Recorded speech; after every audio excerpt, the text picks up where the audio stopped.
Hi guys, I'm coming to you live today. Okay, I wanted to do this for a long time in the last week, but I needed to find the right time and opportunity to do it when Sydney wasn't around. So first of all, I want to thank you so much for all the birthday wishes, the videos, the messages sent, gifts sent, and apparently she has something being delivered today from the florist that they couldn't get a hold of us yesterday. So whoever you are, it's on its way. And this is going public, so it's gonna be a little long. If you guys want to share it, I just have some things on my heart that I would like to put out there. So this is our daughter Sydney. Sydney Boo, there she is. And she turned 23 years old yesterday. And I'm just so grateful for everyone that's in her life. And she was born with quadriplegic cerebral palsy due to human error. So birthdays are different around here. There isn't a toy that I can buy her that she can use. There's not a college fund to fill. There is not a car to buy or anything for the future monetarily that would help her. And so I've been waiting a while to where I could try and put this together without tears and to just bring you some awareness. And for you that don't know our story, this is gonna be something you'll wanna hear. So yesterday was kind of a weird day. She didn't have the best birthday. As you know, on Facebook, we post pictures and it's always what you want people to see. It's not always factual. And so I'm here to just share her birthday with you a little bit. We didn't really have any gifts for her because there was not a lot to buy her. We had planned for dinner with close family and friends last night. She sat kind of staring off into the distance and seemed really depressed and sad, which really broke my heart. But at the same time, I just think that, you know, what 23-year-old wants to be strapped to a wheelchair with a bunch of adults around them? I'm sure she'd rather be partying it up with her friends in Vegas, drinking and finding the boys. So what I want to bring to you today is some awareness. I want to share Sydney's journey because I figure that the best gift that we can give her at this point is awareness and helping others understand who Sydney is, why Sydney's the way she is, and when you're out and about in the public to befriend people like our daughter Sydney. So I'm gonna kind of go back, and since she's not here right now, it's a really good time for me to kind of talk about her story. And I have a lot of new friends on Facebook in the last year, and you're very supportive, and I know you love us, but you might not know our journey on how we got here. So I want to share that with you, and this is my birthday gift to Sydney. So let's rewind back. I was 29 years old. I'm currently 53 or 52. I was 29 years old. I was having my second child. She has a sister named Brittany who was 6.5 years older than her, who is our saving grace every single day that I wake up. And we had finally decided to have a second child. And the pregnancy was fantastic. There were no problems. We had a doctor who decided to induce me and go VBAC. And without a lot of knowledge of that at 29 years old and not really questioning a lot of his decisions, we decided to agree with that. And I had gone, since my first daughter was born via cesarean section, I had gone to the hospital a few times within the week because I was having back labor and back pain, and it was excruciating. And I kept going, and they were like, no, you're not ready, go home, go home. And lo and behold, the third time home, the doctor had called and said, hey, you just need to go to the hospital. We're gonna go ahead and induce you, you're fine. Well, I was 4 weeks early, 3 weeks and 5 days early. She was born on February 5th and she was due on February 29th, leap day, 1996. So off I went like the obedient person being told what to do by a doctor. And off we went. And labor was fine. Everything was good, except for when we started pushing, her heart rate kept dropping. And then oxygen was dropping, and then my oxygen was dropping. And then that went on for a long time. I can't tell you exactly how long, but it went on for a long time. And at one point, they did a very, very, very large episiotomy because they couldn't get Sydney out. And with that came more loss of heart rate and blood pressure and lots of different things. And so since having Sydney, we had met with lawyers. I'm going to stipulate now, we did not have a lawsuit. The doctor lost his license before we could get to him and fled to Mexico. So we did not win a lawsuit. But since learning about different things from our lawyers, usually when you're using a vacuum extraction, you're not supposed to go more than 3 times because it can cause injury to the unborn child. So as I was laying there and pushing and trying to get our child out safely and delivered to this world, all I could hear was on, off, on, off, on, off, on, off. Panic started setting in. Lots of people came in. They called out for emergency C-section, but the hospital where I delivered didn't have availability at the time. So I continued to hear on, off, on, off. At that point, my oxygen, or my, I guess oxygen levels were falling. And I remember them putting a mask on me so I wouldn't pass out. It was very much a bloodbath scene. I remember my mom standing at the door trying to fight to get in, and they held her back and wouldn't let her come in. And I remember on, off, on, off. And with every on and off was the vacuum extraction being used. On top of that, they called in 2 nurses and put her on either side of me and physically were pushing. Every time that that vacuum went on and off, and every time that that pressure was applied, Sydney's heart rate would disappear. And so what was happening, as we've learned, is with every time they pulled, they were hanging her inside my body. So her cord was wrapped around her neck multiple times. And as they pulled, they were tightening it and cutting off her oxygen. And so as that kept happening, and at one point they finally got her out. I don't even know how long had passed. I was still conscious. I remember the doctor holding her up and saying, "Look, she's fine, I think in his panic mode. But when they went to cut the cord, they couldn't because it was so tight that they were having a hard time getting the scissors in, to release it. And what I do remember, and my husband remembers, is this: they did cut it. It flung around like a band. And we unfortunately delivered at a hospital that didn't have a NICU. They laid her on the warming table. She was blue, and from what I remember, not breathing well. They put a little bit of oxygen on her nose, and they proceeded to, do all the newborn things that they do. And she quickly became pink. However, our Apgar scars are 8 and 9. So if that tells you anything about what was going on there. So she never went to a NICU. They never transferred us. What I remember what I know from getting her records is her heart rate was non-existent at times and down to 40 at times. And when we went to Sue, there were strips missing. So there was a whole problem with all of that, obviously. I had her at 8:30 at night, and they discharged us the next morning.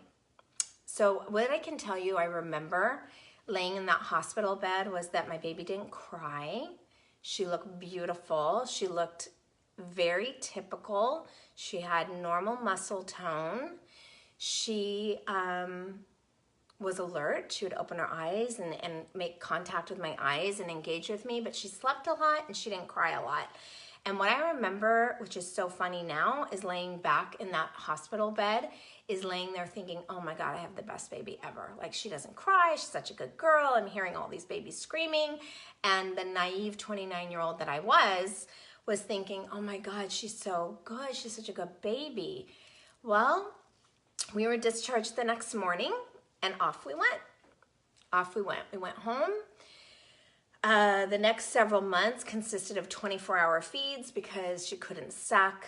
We tried every bottle, we tried every nipple, we tried every formula, we tried everything to get our little girl to drink.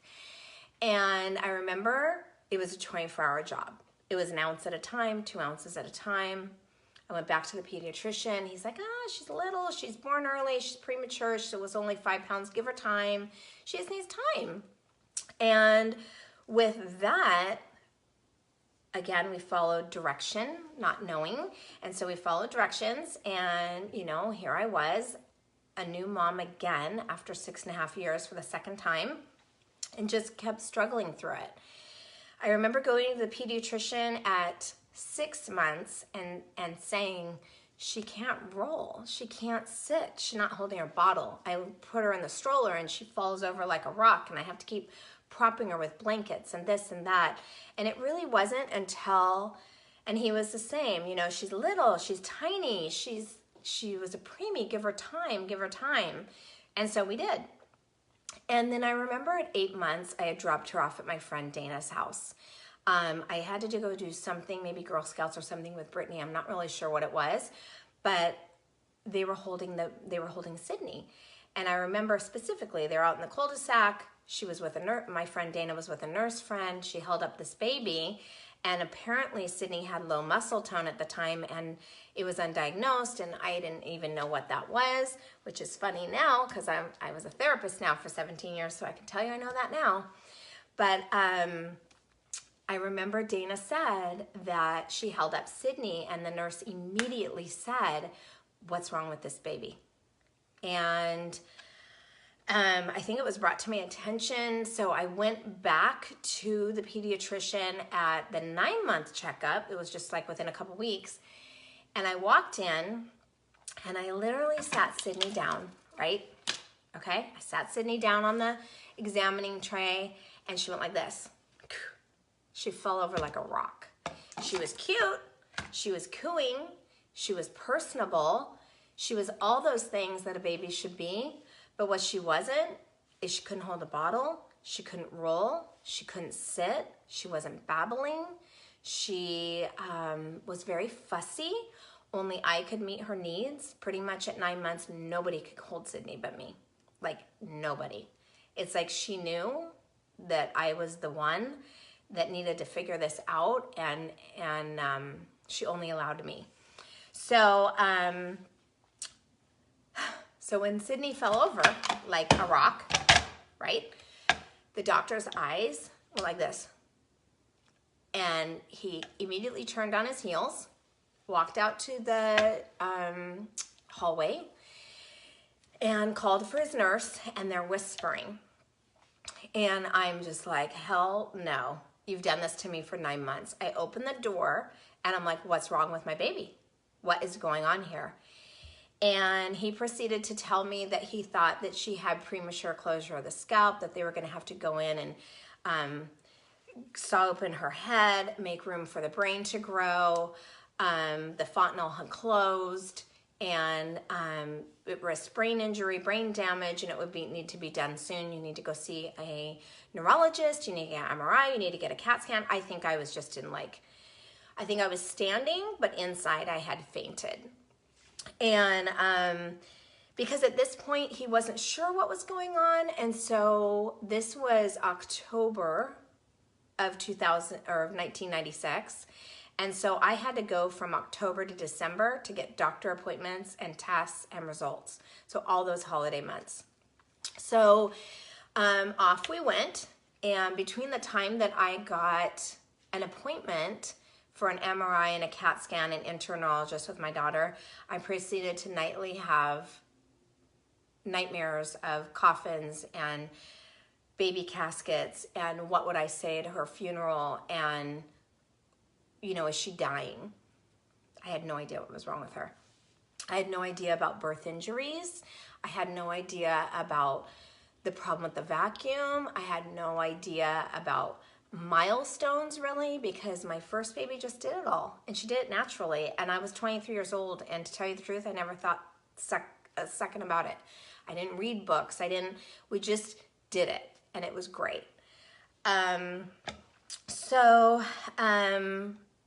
We went, we had an MRI, we had a CAT scan, we met with a neurologist, and it was right after Christmas that we met with a neurologist, and the first thing he said to me was, tell me about your birth history. And I'm like, well, what do you mean? He's like, well, tell me about her birth. How did it go? And so I proceeded to explain everything, and he pulled up the CAT scan results, and it looked like a near drowning. What it looked like is cottage cheese. She has a brain that has been damaged from lack of oxygen, but like a near drowning. Like she got some oxygen and then she didn't. She got some oxygen and then she didn't. The cord was tied around her neck. It was cutting off her oxygen. So every on, off, bye-bye brain cells. On, off, bye-bye brain cells. So basically the most affected area of Sydney's CAT scan shows in her motor and language cortex, where personality and social skills and those things are more intact. She looks like a child that would survive a near drowning experience.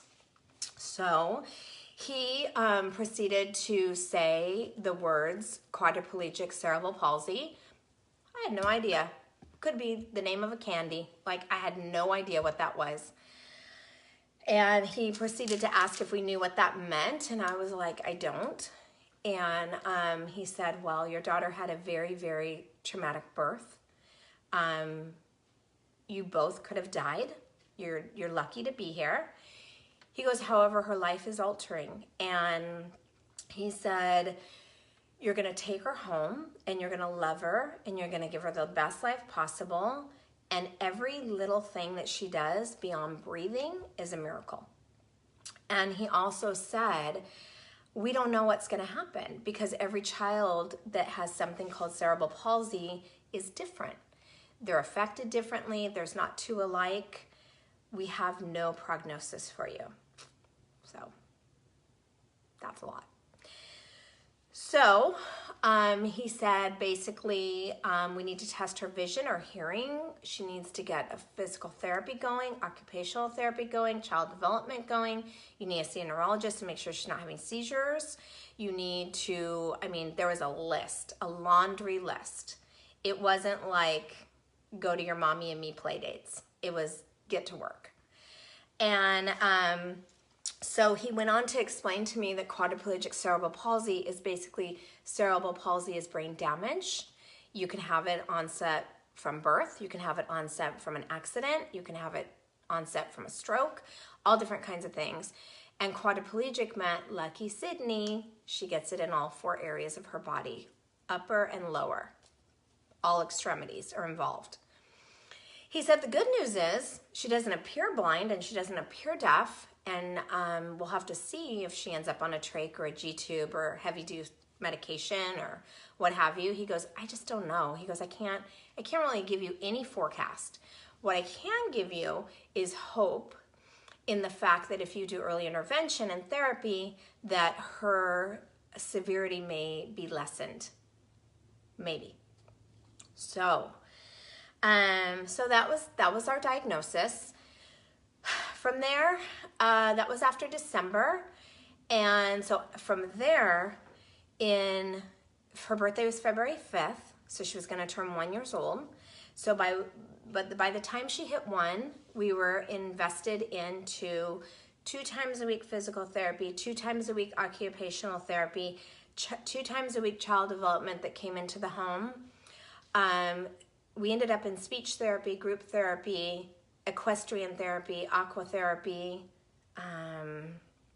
what else? A mommy and me group for special needs children. Not typical. I tried Gymboree and that didn't work out so well for her. because truly it was way more work for me than her, you know, to try and go on the floor behind her, moving her through crawling. And I mean, I left there a sweaty mess, and it was just, moms had no idea how to react to us, and it was just pretty much a shit show. And I was like, well, I'm done with that. So there I go, away from my regular world into a very, very special world. She did not end up deaf or blind. She did end up with numerous surgeries, I think upwards of 12 now. She is made of steel, pretty much, in her hips and back. She's had eye surgery, dental surgery, hip surgery, 2 back surgeries, muscle releases, and on they go. She has declined from each one that she's had. Her body structure is better, but physically and mentally she's worse. Let's see. Where do I want to go from here to tell you? I just think that her story needs to be said, because when I post pictures and they look cute and great, you also have to know that she's in a diaper and needs to be changed. She's 24/7 care. I have to feed her. I have to bathe her. I have to dress her. I have to move her about every hour. I have to lift her. I have to change her diaper. She's of age of a cycle, so there's that fun party happening on over here. However, I also have to deal with her mental state of mind. I did a lot of research, and a lot of kids with cerebral palsy are either suicidal or depressed, because a lot of kids with cerebral palsy are not mentally disabled. Sydney is slow, but she definitely understands what's going on. Her hormones are off the chart. She loves boys. Yesterday was a depressing day for her, and I think part of it was, here I am another year locked down in my wheelchair, not being able to talk to people, walk, or chase after the boys that I see. And so as a mom, you can see how painful that would be. And so I think, you know, as I've spent years and years in Toys R Us and toy stores walking in circles trying to figure out what my daughter can access and use, and we usually come back to very little. As she's gotten older, it's even become more of a struggle. And so I had decided this year that my gift to Sydney really is coming here to tell you about her struggles, her joy, her life, and the fact that awareness is so important, and the fact that you're going to see kids like her. You are going to see children and adults on the street, locked down in wheelchairs, that have their mind going and their bodies won't work. They may even be drooling. They might be on a trach. They might be blind. They might be deaf. They might be G-tube fed. They might be having a seizure. But you have to understand that their mental capacity, most times than not, is there. And they see you looking at them. And they see you look away from them. And they see you looking at them fearfully. And as hard as that might be for myself even today, to see a very, very disabled person, my heart breaks. And as uncomfortable it can be, we're all human, and I get that. Whatever you have to do to look happy and smile back at them, I would challenge you to do that. Because your one smile is the one only gift sometimes that they want. They don't want your money. They don't want your pity. They don't want your empathy. They don't want you feeling sorry for them. They don't want you to do any of these things. They really just want to smile. They want to feel included. They want to feel part of society. They want to feel important. And they want to feel beautiful. So this is Sydney's story. And to answer just a few questions that somebody might have is maybe life expectancy. Life expectancy is normal. So that is not exciting for someone like me that may end up passing away before my daughter, who needs to be 24/7 care. However, the fact of losing your child before you go is earth-shattering. I can tell you it's equally as earth-shattering to leave this earth with a child like Sydney behind. So there is no win on that. it's a losing battle either which way you look at it. Sydney has definitely declined in the last 4 to 5 years, I would say. She's gone from not needing a headrest to needing a headrest. She's gone from no pain to excruciating pain all day, every day. She's gone from being able to communicate with a phenomenal head nod, yes, no, to not being able to do a yes anymore from her back fusion. She's gone a little downward on happiness, I would say, overall. And I think because she has to deal with those issues every day. Let's see. So again, I just want to bring awareness to you guys. You don't know my story. Some of you may, but a lot of you don't. And you definitely maybe don't know Sydney's full story. So I think that it'll bring some appreciation to what myself, you know, and I am no super mom. I am no hero. You would do this for your own child every day of the week and twice on Sundays. It just is what it is. So please do not be saying that I'm some miraculous, phenomenal person. I'm not. I'm just a mom that's taking care of her daughter as best she can. And you would do the same thing. I know you would. So you don't need to comment a lot here. I just really want you guys to know Sydney's story is my gift to her. And I want to leave you with a poem, if I can get through it without crying, that was given to me when Sydney was born. And it really is insightful for this journey that I got on without knowing it and trying to weave through it. So it's called Welcome to Holland, and I'm just going to read it to you. It's by Emily Pearl Kingsley. Most of the special needs community mamas have heard this before, so if you have, bear with me. And this is what it's like to raise a child with Sydney. I'm often asked to describe the experience of raising a child with a disability, to try to help people who have not shared this unique experience to understand, to imagine how it would feel. Well, it's like this. Okay. When you're going to have a baby, it's like planning a fabulous vacation trip to Italy. You buy a bunch of good books and you make your wonderful plans. The Colosseum, the Michelangelo David, the gondolas in Venice. You may learn some handy phrases in Italian. It's all super, super, super exciting, right? Well, after months of eager anticipation, the day finally arrives. You pack your bags and off you go. Off you go to Italy. Several hours later, the plane lands. The stewardess comes on and says, "Hey, welcome to Holland." Holland, you ask? What do you mean Holland? I signed up for Italy. I'm supposed to be in Italy. All my life, I've dreamed of going to Italy. But there's been a change in the flight plan. They've landed in Holland, and Holland is where you must stay. The important thing is they haven't taken you to a horrible, disgusting, filthy place full of pestilence, famine, and disease. It's just a different place. So you must go and buy new guidebooks. You must learn a whole new language, and you will meet a whole new group of people you would never, ever have met before. It's just a different place. It's slower paced than Italy. It's less flashy than Italy. But after you've been there for a while, you can catch your breath and you look around. And you begin to notice that Holland has windmills. Holland has tulips. And Holland even has Rembrandts. But everyone you know is busy coming and going to Italy. They're all bragging about what a wonderful time they had there. And for the rest of your life, you will say, yes, that's where I was supposed to go too. That's what I had planned for. And the pain that will never, ever, ever go away, because the loss of the dream is very significant. It's a significant loss.